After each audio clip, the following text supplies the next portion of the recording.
Hello. Now let's explore the evolution of the Panzer divisions in World War II.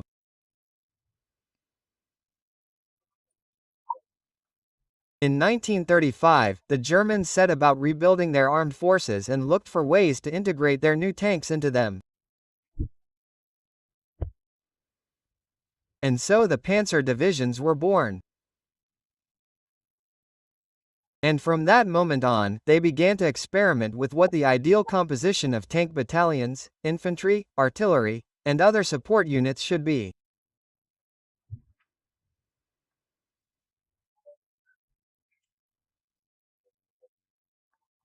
Just a quick note, in this video, I will focus on the evolution of the normal Panzer divisions of the German army, excluding the SS Panzer division, the Luftwaffe Panzer division, and other units that, although they were called Panzer divisions, did not have the same composition as the normal Panzer divisions that I will discuss later.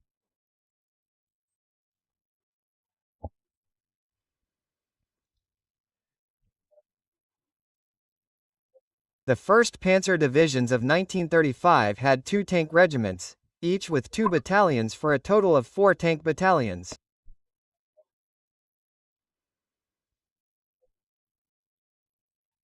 These were joined by an infantry regiment with 3 infantry battalions in various vehicles, plus 8 support units, a motorized artillery battalion, a reconnaissance battalion, an anti-tank company with towed 37mm guns, a light anti-aircraft company with 20mm guns, a motorized engineer battalion, a communications battalion, a logistics battalion and a medical unit. There were about 12,000 men.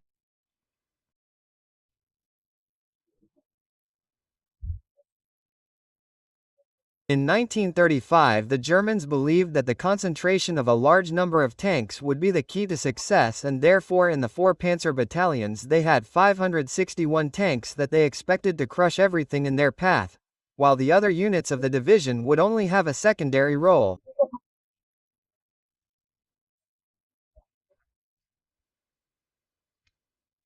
Just a relevant observation. By 1935, practically 100% of German tanks were light tanks. Panzer I and Panzer II. Vehicles only equipped with machine guns or small 20mm cannons. And the armor of both was thin, very thin. 4 years passed and so on. By 1939, after conducting a great deal of maneuvering and having sent some tanks to the Spanish Civil War, he convinced the Germans that the Panzer divisions had an excessive number of tanks and too little artillery.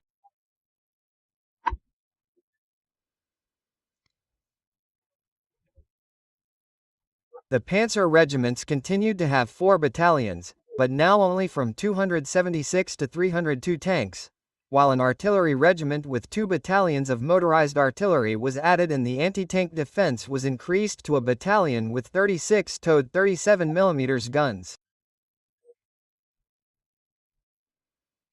The division now had about 15,000 men. By 1939, the Panzer divisions still had a large proportion of light tanks. The tiny 1st and 2nd Panzers could be up to 73% of the tanks. The 3rd Panzer, a medium tank with a 37mm anti-tank gun, could be 16% of the division. And the medium tanks, Panel Quarto, with a short 75mm barrel for support could be 11%. And with these divisions and the rest of their army, the Germans launched themselves into Poland in September 1939. That was the first real test for the Panzer divisions. And although the victory was swift and decisive, the German High Command identified several deficiencies in these divisions that had to be corrected for future campaigns. First of all, even within their Panzer divisions there was still a lack of effective coordination between tanks, infantry and artillery. For example, on several occasions the armored vehicles advanced too quickly and left their infantry behind, leaving the armored vehicles exposed to counterattacks or to the action of the Polish infantry guns. At this time, the Panzer Division still did not have a true combined arms organization. Precisely this lack of cooperation further exposed the vulnerability of the light tanks. The 1st and 2nd Panzers, which as we have seen still formed the bulk of the German armored forces, proved to be extremely vulnerable and many were destroyed. More medium tanks were needed, the 3rd and 4th Panzers with better protection and firepower. It was also noted that the motorized artillery of the Panzer Division had difficulty maintaining contact with the tanks in difficult terrain. It was necessary to equip the artillery with more half-tracks. In addition, it was necessary to improve coordination with the light Paffe so that it could provide additional air support to the traditional artillery.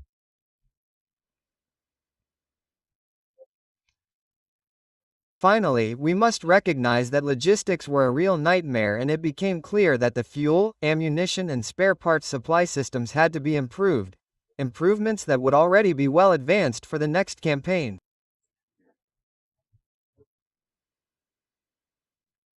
In fact, in the important campaign against France in 1940, several modifications had already been made to the Panzer divisions. For example, there was another reduction in the number of tanks per battalion and in some divisions the tank complement was even reduced to 3 battalions. Thus, with 3 or 4 battalions, the division could have between 200 and 270 tanks. On the other hand, for this campaign the infantry complement was increased. There were now 2 regiments with 2 motorized infantry battalions for a total of 4 battalions. And let's remember that the engineer battalion could also be used as assault infantry and it was changed to have an anti-aircraft battalion with 2 companies of 20 mm guns and an 88 mm gun company.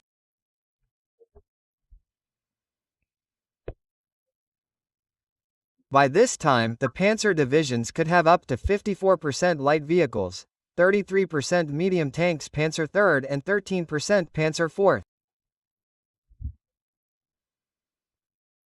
At this time the majority were still light tanks. The victory against France was the validation of the Blitzkrieg. In 1940, France was a powerful enemy that was easily defeated largely thanks to the new Panzer divisions. But again the campaign in France also revealed structural problems that had to be corrected in these divisions. One of the most important lessons is that 200 to 270 tanks was still a very high number of these fighting machines and that is why they decided to withdraw a battalion of tanks from each division. Later we will see the new structure of these divisions for the 1941 offensive against the Soviet Union.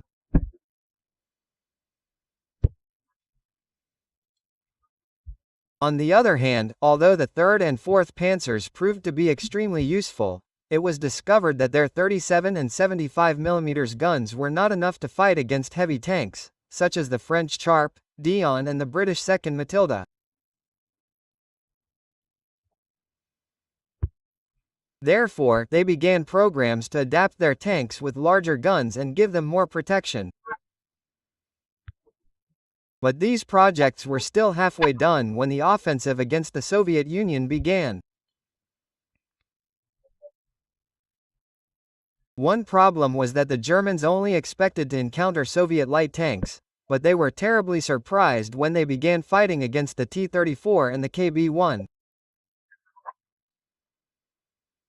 But while their medium tanks were being improved, the Germans had already developed a practical solution to face heavy tanks. From the very last days of World War I, all gunners and all large-caliber weapons had been trained to use their large-caliber weapons as anti-tank weapons in an emergency.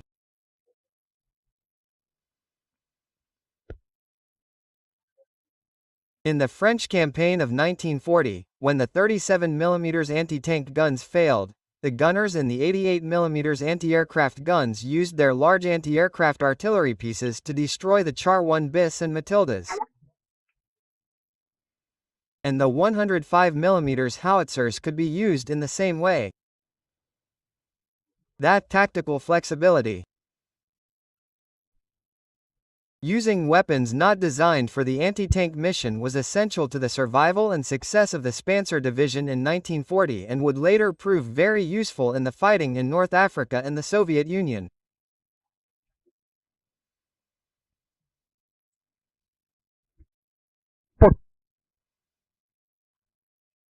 Now, an extremely important step in vastly improving the effectiveness of the Panzer division is that during the 1940 campaign the Germans began to regularly use the Kampfgruppen, and literally KF group means combat group, and its importance is the next of all the elements of his division.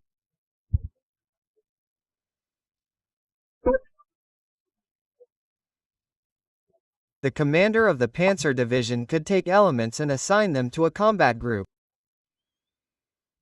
For example, he could take a tank battalion and attach it to 2 motorized infantry battalions, take artillery and combat engineers.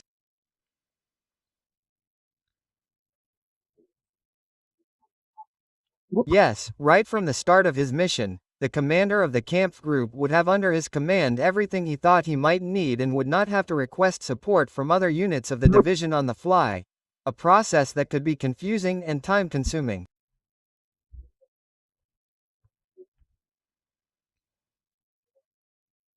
Having everything needed to accomplish the mission in the combat group is the best expression of combined arms theory. That tactical flexibility in creating CF groupings made the Panzer division extremely agile and lethal tools. A huge difference compared to the rigid organization of the Allied divisions, which were often paralyzed in unforeseen situations due to the lack of equivalent mechanisms for rapid reorganization or the lack of experience in using different weapons in the same combat group.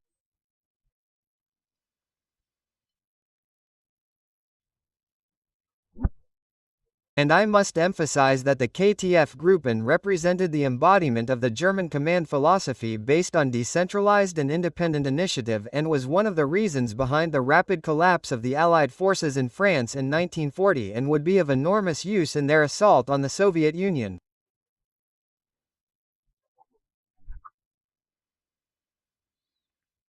Prior to the massive offensive against the Soviet Union, in 1941, the tank complement was reduced again. It was now a single regiment of just 2 to 3 battalions with 160 to 200 tanks. The artillery regiment received a 3rd battalion that would eventually have self-propelled guns such as the Rain.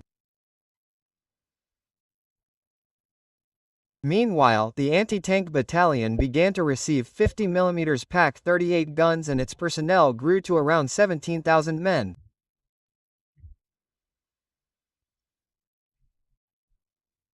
Regarding tanks, by 1941, German industry had not yet been put on a war footing, and at the beginning of the campaign 25% of tanks were still light.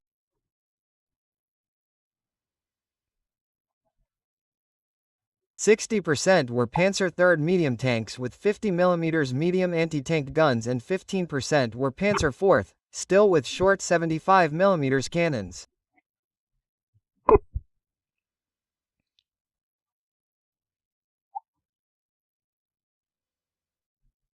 The tanks were still relatively weak, but with more artillery of all types and with the Kampfgruppen groups, the Germans expected to defeat the Soviets very quickly.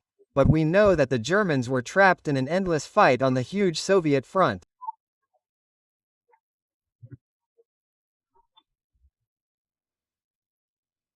And by 1943 we have what I consider to be the final evolution of the organization table of the Panzer divisions.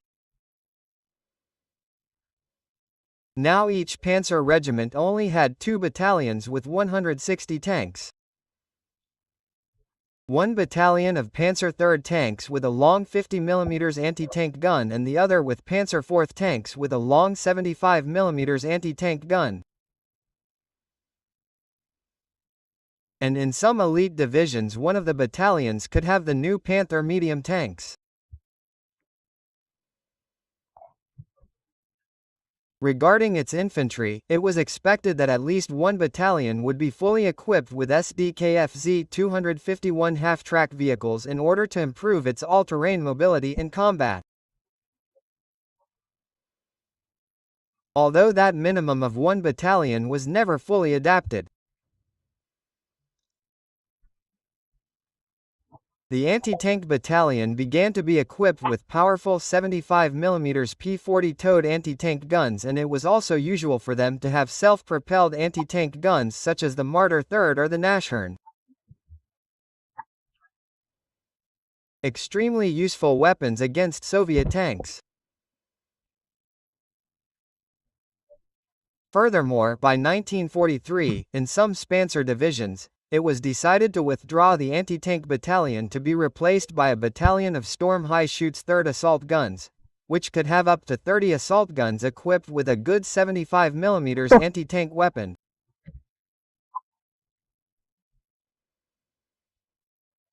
Now the total personnel of the division could be close to 16,000 men.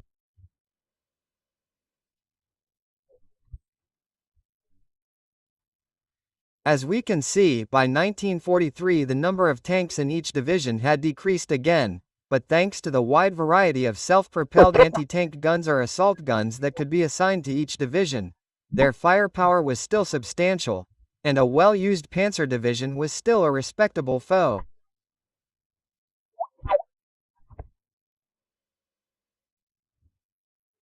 I should mention that by 1943 the Tiger heavy tanks had entered the scene, but these were assigned to separate heavy battalions of up to 20 tanks.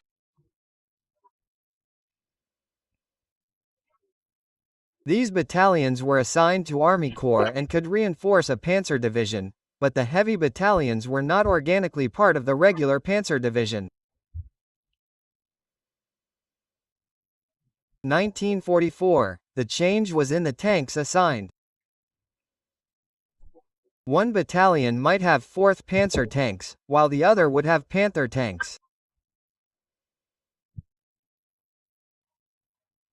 But the shortage was already such that in some divisions the tanks were replaced by tank destroyers or assault guns, and in several divisions there were other changes, but these were generally not official changes and only demonstrate the chaos of the last days.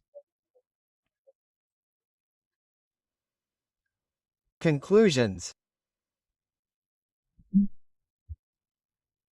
In World War II, tank divisions were the fundamental pieces to fight in Europe, and the Panzer divisions showed the way forward.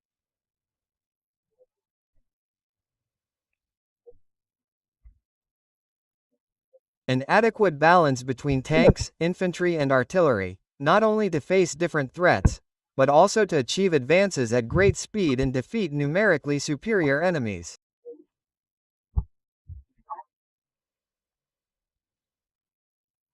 The evolution of tanks is very relevant, but from my point of view it pales in comparison to the evolution of the organization of the Panzer divisions.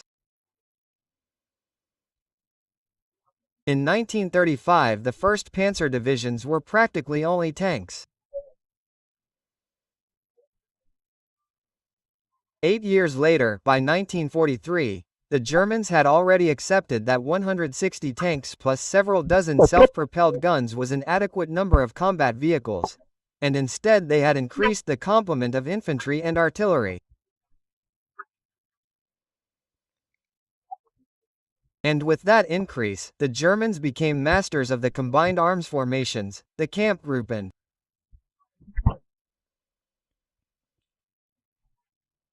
The commander of each camp group was expected to have everything he needed to accomplish his mission. There would be combat engineers to remove obstacles. There would be infantry to clear enemy infantry equipped with anti-tank weapons, while artillery would be used to reduce very strong enemy positions. The commander of the camp group would already have everything he needed to be able to fight. And at this point I want to emphasize the importance of the infantry, as it consolidated captured ground, creating a solid front. And this was very important because while the infantry held the line, the tanks could fall back to receive ammunition, fuel, and repairs. That was a very important task for the infantry. And that's the final idea. Throughout the war, the Germans demonstrated an enormous ability to adapt and reorganize their panzer divisions. But even the best organization and combat doctrine were not enough to overcome the German strategic disadvantages.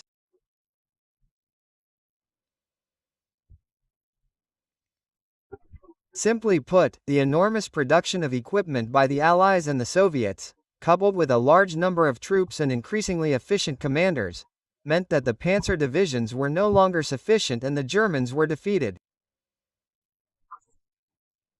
It's that simple.